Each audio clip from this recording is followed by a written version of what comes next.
I'm Rod Serling. You're listening to the Zero Hour. Suspense. I'm the Whistler. Yours truly, Johnny Dollar. Who is it? The Fat Man. Presents The Man Called X. The Mysterious Traveler. Another journey into the realm of the strange and terrifying. I hope you will enjoy the trip, that it will thrill you a little and chill you a little. So settle back, get a good grip on your nerves. Where are we going? You'll find out when we get there.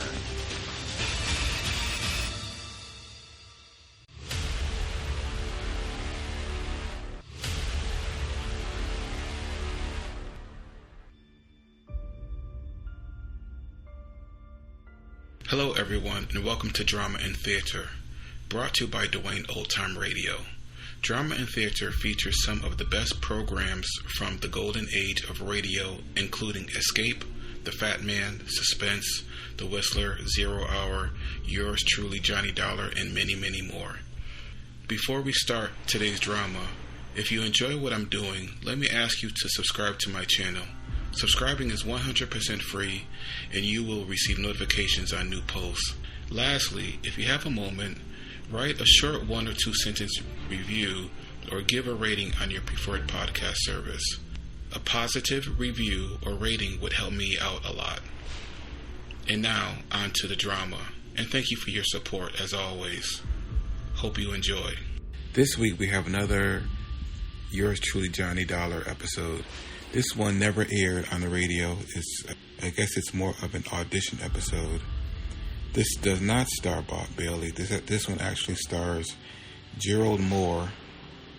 Gerald Mohr did this one episode, or this one recording, and then for whatever reason, I don't know why, but they switched from him to Bob Bailey, who became the main star for a long time after that. This episode is titled The Trans-Pacific Import-Export Matter. Say that 5 times fast. It was recorded August 29th, 1955. From Hollywood, it's time now for Gerald Mohr as Johnny Dollar. Al Harper at Corinthian, Johnny.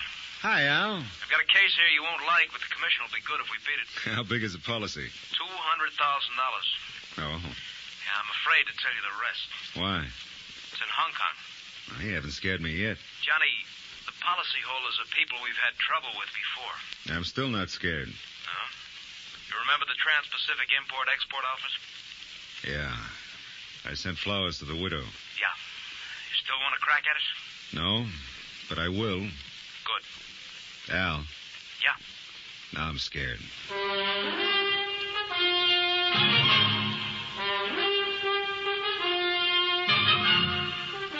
Tonight and every weekday night, Gerald Mohr in the transcribed adventures of the man with the action-packed expense account. America's fabulous freelance insurance investigator. Yours truly, Johnny Dollar.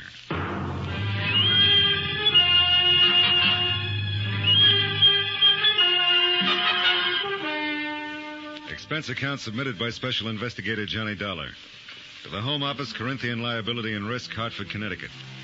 The following is an accounting of expenditures during my investigation of the Trans-Pacific matter. Item 1, plane fare to Hong Kong.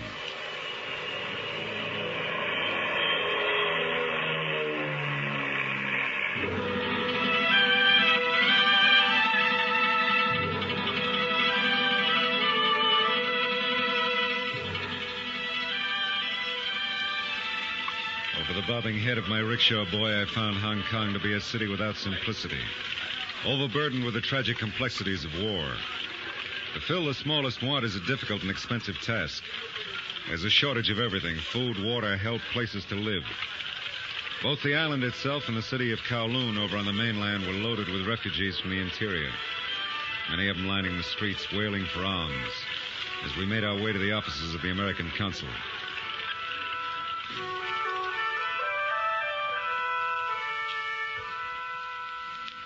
Yes. Yes, it is true. Life is very difficult here. Now, where are they all going, Miss... Where is there for them to go? What do they do? How do they stay alive? Many of them don't. So many of them. It is not like this in your America? No.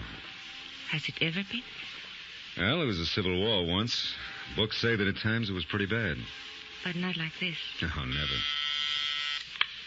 Louisa, Yes, Mr. Grover. would you ask Mr. Dollar to step in, please? Yes, sir. Mr. Grover. I got it, thanks. Well, Hartford, Connecticut, huh? Come in, Mr. Dollar. How are you, Mr. Grover? Sit down, sit down. Thanks. That's right. Insurance investigation, huh? Yeah. Well, now, what's your errand and what can the consulate do for you? Well, I'm here to investigate a claim filed by Trans-Pacific Import-Export Company. Oh, yes, of course. Will Meadows' firm was destroyed by fire last month. 100%. Or rather, $200,000 worth to my company. Do you know this William Meadows, Mr. Grover? Oh, I've met him at the American Club now and then. That's about all. Insurance investigators are hired when the company isn't satisfied with something about the claim. On this one, the fire was blamed on vandalism.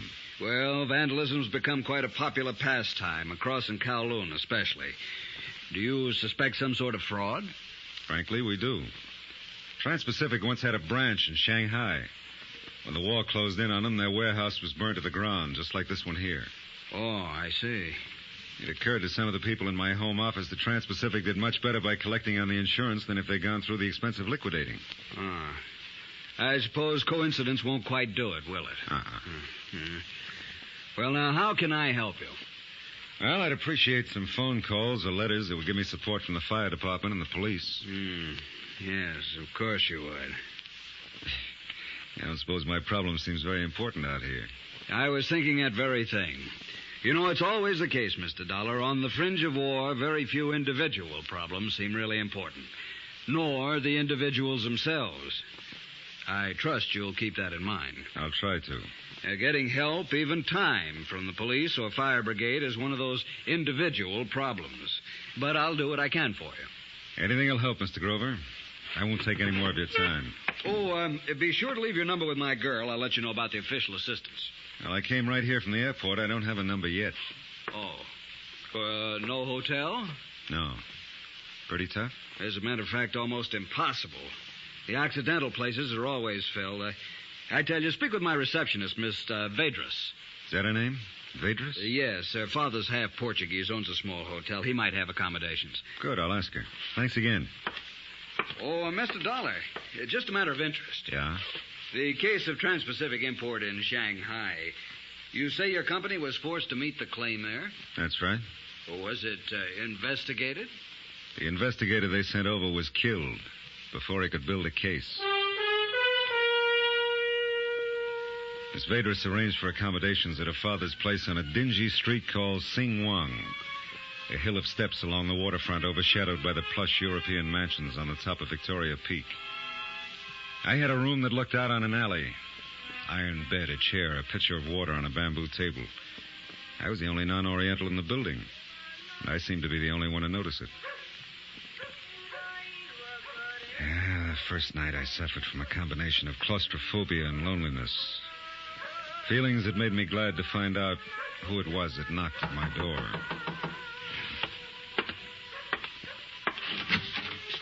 Well, hello. Mr. Grover asked me to tell you he has contacted a man named Harrison. He's at the fire control office. Oh? Mr. Grover also asked me to tell you that Mr. Harrison will see you tomorrow morning. Good. Won't you come in? Come on in. Thank you. Are you comfortable? Thanks to you, this is fine. I don't have much to offer you. Cigarette, scotch, Miss Vedras? I'm very curious. About what? Why you are here? Oh. Well, it's business, if that's what you mean. But it's better kept confidential. Is there danger in this business? Why do you ask that? Because you were followed and you are being watched. How do you know? Oh, I know Sing Wong Street. I have seen this man before, but not here. Where is he? Perhaps you can see him from the window. You see that shop on the other side where the boxes are piled near the door? Yeah. Say you've seen him, huh? Where? I cannot remember that. I have just seen him. Mm-hmm. Well, there's no need to worry. There won't be any trouble. You seem very sure of that. I have the advantage. He doesn't know I know he's there. Thanks for telling me about him. Perhaps you know who he is. No. I didn't think anybody knew I was in town. You will just let it go on, this watching? Well, there's not much choice. Let's talk about something else, huh? What's that song? Oh, it's a love song. About two lonely people who meet near a river. Oh. In America, the songs are a little different. Yes, I know. I like them. Do you know many Americans? Oh, yes. At the consulate office, I see them all the time. I want to marry one. I'd say he was a very lucky American. Oh, no, you don't understand. I don't mean there is only one. I want to marry an American who will take me away from China. There is no other way. You hate it that much? There's nothing else to do but hate it. There is no good here, always trouble. The Chinese are a patient people, but I am not all Chinese. And I cannot make myself be patient any longer. I want to go to America where people thrive on impatience. You know, I think from what I have seen that Americans are the most impatient people in all the world. Yeah, that's right. They say we kill ourselves that way, heart and stomach. Oh, no, you live longer and better. What about your Portuguese people? They are gone. You think I'm wrong to be this way? No, I didn't say that. I hope you find your American, Miss Vedras. You want me to go now? I think you better. I'll see you tomorrow. Yes. Good night.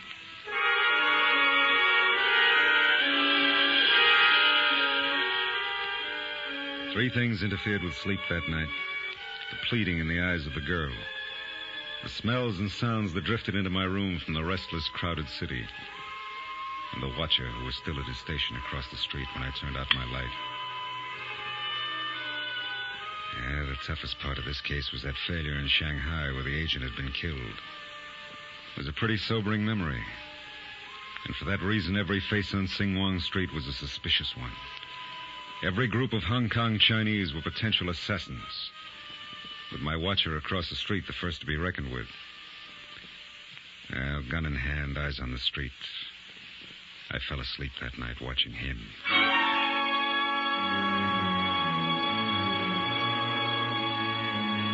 In the morning, there was a different man in his place. I was followed to the office of Harrison, chief of the fire brigade, who had developed couldn't see me after all. So with time on my hands, I decided to talk to William Meadows, head of Trans-Pacific, the firm I'd come to investigate.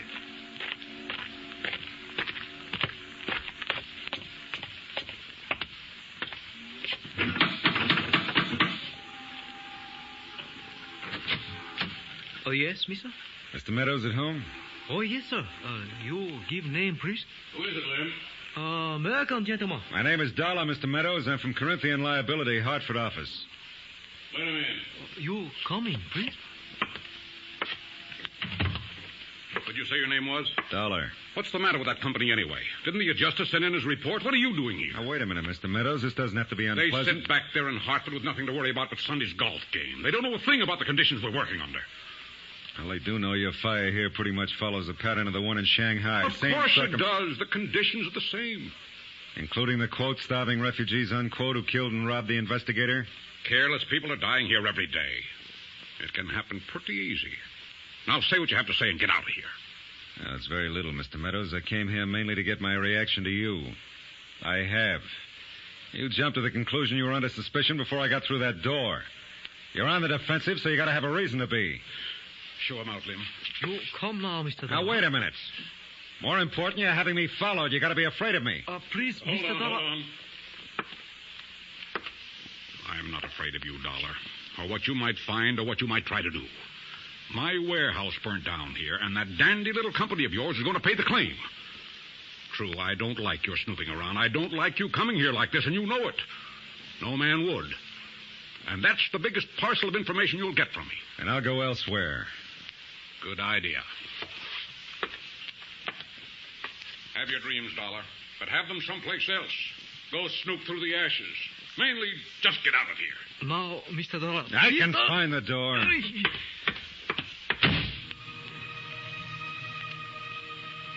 Two things came out of that conversation with William Meadows. First, a reasonable platform to build a strong suspicion on. Second, what Meadows was really saying was, this is my town and I run things and anybody who gets in my way can get hurt. A real nice situation. I'd been threatened and I was being followed.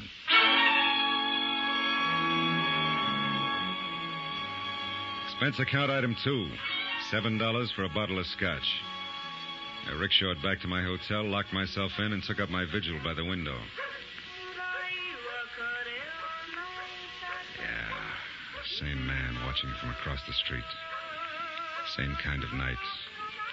In a city where life was supposedly so cheap, mine began to grow expensive.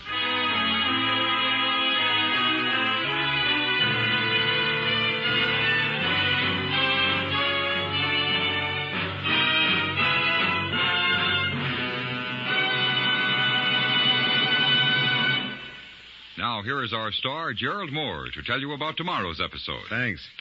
Tomorrow night, a complicated lesson in how to get shot at by your best friend and like it. Join us, won't you? Yours truly, Johnny Dollar.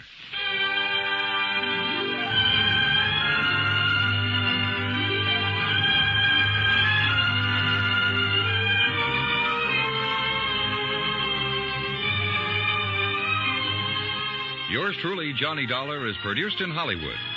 Written by E. Jack Newman and Gil Dowd, the entire production is under the direction of Jack Johnstone. Be sure to join us tomorrow night, same time and station, for another exciting episode of Yours truly, Johnny Dollar. George Walsh speaking.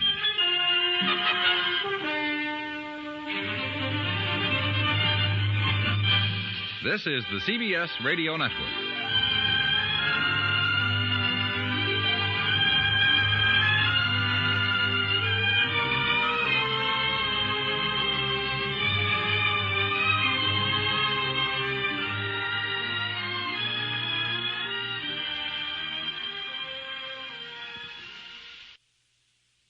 From Hollywood, it's time now for Gerald Mohr as Johnny Dollar. Superintendent Clyde here. You telephoned? Yeah, I got a bird in my room who's ready to sing. Sing? Are you holding someone prisoner? I just scalped a two-bit thug that William Meadows had on me. The next one on my list is Meadows himself. I warn you, Dollar, any illegal action will be answered for here at headquarters. Does that work all the way around? What? Send out a wagon and pick this baby up. He was carrying a knife and a gun when I bopped him. He tried to kill me. All right, Mr. Dollar. I'll come at once.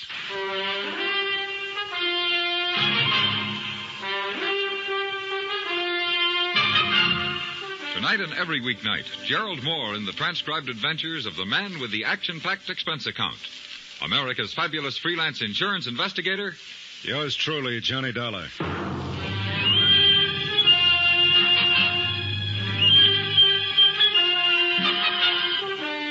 Fifth day in Hong Kong. Expense account submitted by Special Investigator Johnny Dollar to the Home Office, Corinthian Liability and Risk, Hartford, Connecticut. The following is an account of additional expenses during my investigation of the Trans-Pacific arson case. And it is arson, I'm sure of it. Item 14. $7. Wreckage of bamboo curtains in my hotel room during scuffle with thug who had murder in his eye. A tough-looking Oriental in a suit that was too big in the shoulders. Not so tough without his killing equipment. Dollar. Not so fast, buddy. We got business.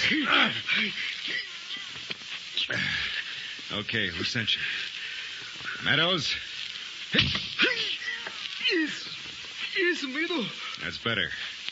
Now, let's have the rest of it, including burning down a warehouse to collect it. Just a moment, Mr. Dollar. Just one moment. What's going on here? I'm trying to find out, Mr. Clyde. Well, that's enough. Wilson, take Mr. Dollar's gun. Not mine, his. I took it from him. Nevertheless. All right, here. Well, now. This is the man you apprehended? Penlu? You know him? I've seen him. Well, you know his name, and I know he works for Meadows, and that he's been following me and tried to kill me.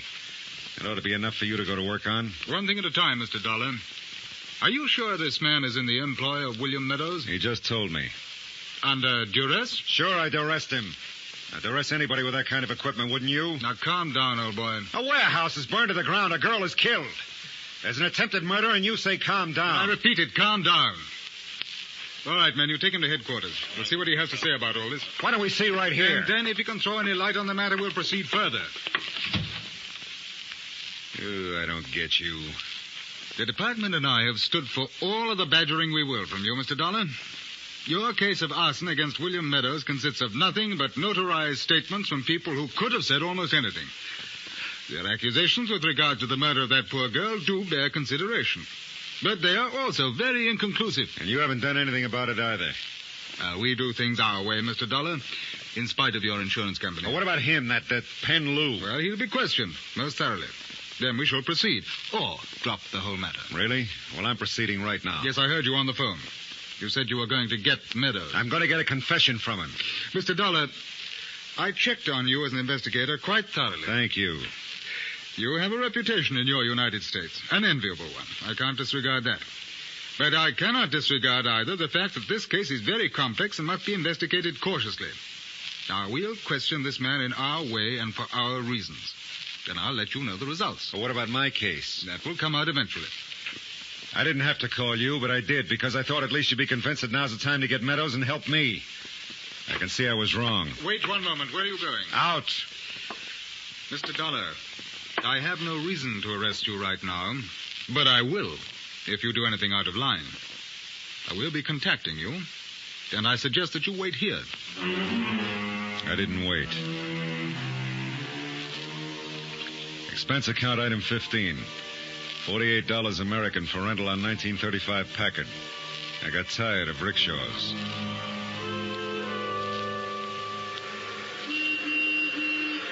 I had a hard time driving through the Hong Kong streets. Anybody would. It was still jammed with humanity.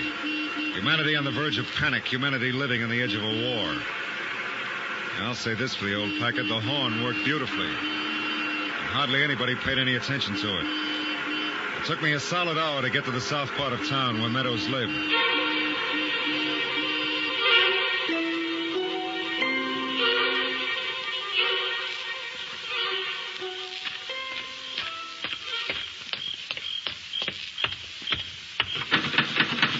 Meadows! Meadows, open up! Somebody open up or I'll shoot the lock off. Who is it? Open this door. Hurry it up. Wait.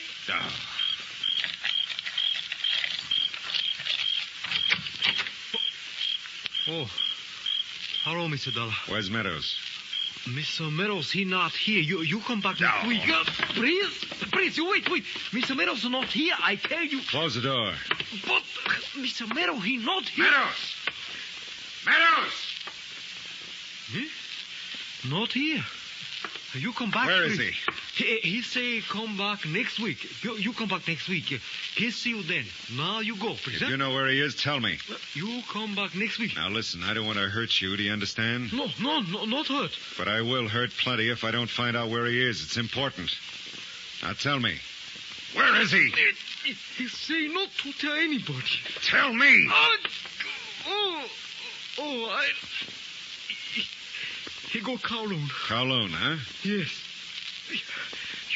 You'll find him there. And you go with me. And if he's not there, then I hurt. Oh. I'll try again. Where is he? I tell you.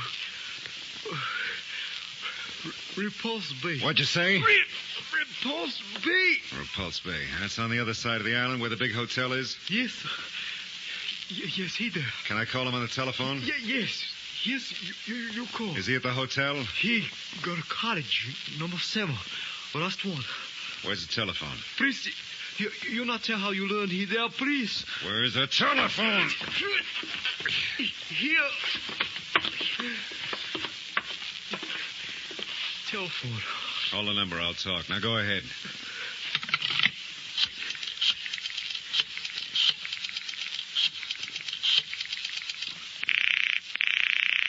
Repulse Bay Hotel. Mr. Meadow Cottage, please. One moment. Okay, give it to me.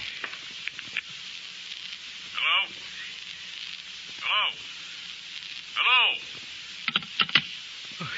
You see? I tell truth. He there. Yeah, you did fine. You go see? Yeah.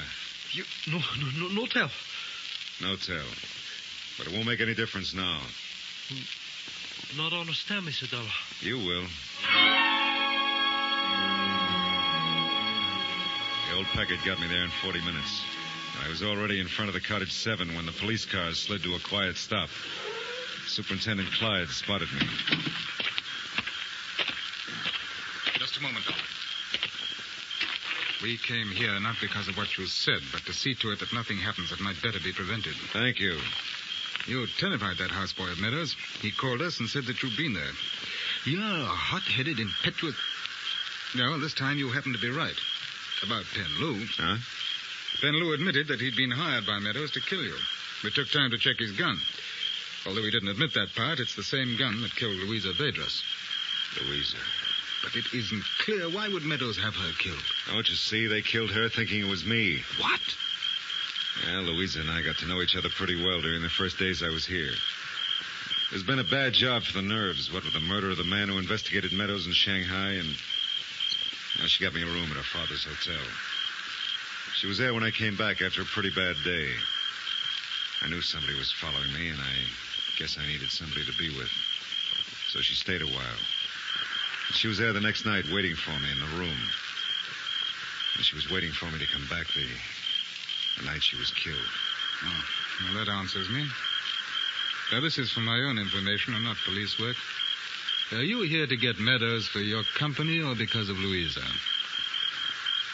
She was a lovely girl. All right. He's a difficult man. Do what you can. What? Your turn, Dollar. You waited a long time for it. Make your play. Try to clear up what you have to for the insurance company. It'll be difficult after we've arrested him. Good luck. Thanks. Who is it? Dollar. Who? Dollar. You know I'm still alive, Meadows. You know that girl was shot at the hotel room instead of me. Are you crazy? I stopped the man you had following me. His statement will put you in plenty of hot water. Now, are you coming down or shall I come in? Come on in. We'll talk about it. All right, I'm coming in.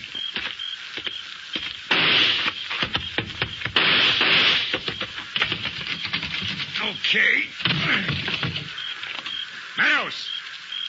Come on down.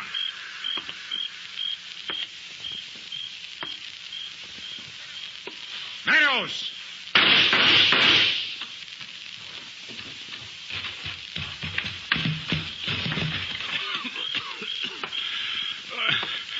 I told you.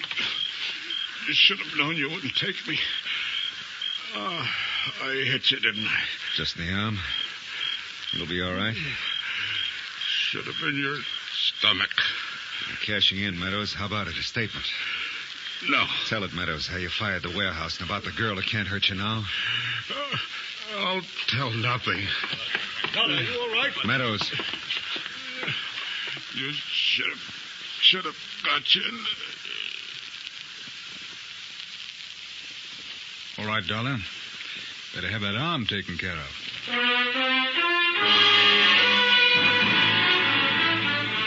Expense account item 16. $43 even. Medical fees and hospital charges. I don't suppose it could be called hewing to the niceties of jurisprudence since Meadows was dead. And he refused before dying to speak or write his confession, but there were 2 police carloads of witnesses who took the fact that he had opened fire as an acceptable admission of guilt. Same thing cleared me legally on the grounds of self-defense. I had hoped it would clear my mind, but it hasn't. Louisa Vedras is still there. I guess she always will be. Item 17, same as item 1. Plane fare back to the United States.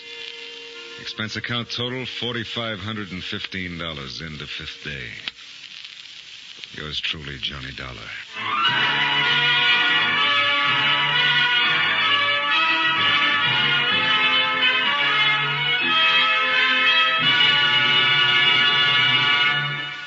Now, here is our star, Gerald Mohr, to tell you about next week's story. Thanks. Monday night, the story of a ship, the Marley K. Destination, Davy Jones' locker. Join us, won't you? Yours truly, Johnny Dollar.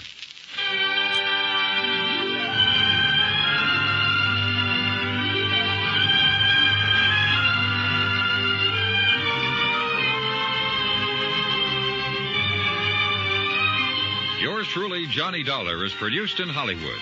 Written by E. Jack Newman and Gil Dowd, the entire production is under the direction of Jack Johnstone. Heard in the cast were Lillian Bayef, Will Wright, Tony Barrett, Harry Bartell, and Ben Wright. Be sure to join us on Monday night, same time and station, for another exciting episode of Yours truly, Johnny Dollar. George Walsh speaking. This is the CBS Radio Network.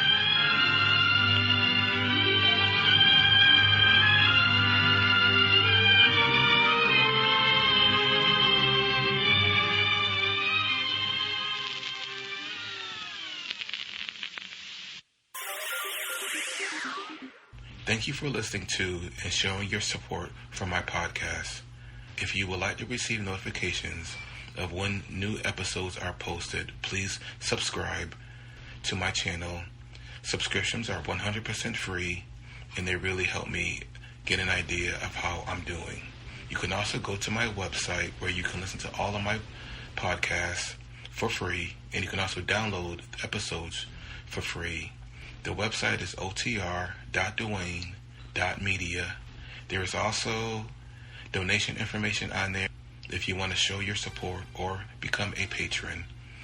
You can email me at info@otr.duane.media. I'm also on Instagram at duane.otr. Well, hope you enjoyed, and until next time, stay safe, wish you well, and as always, peace.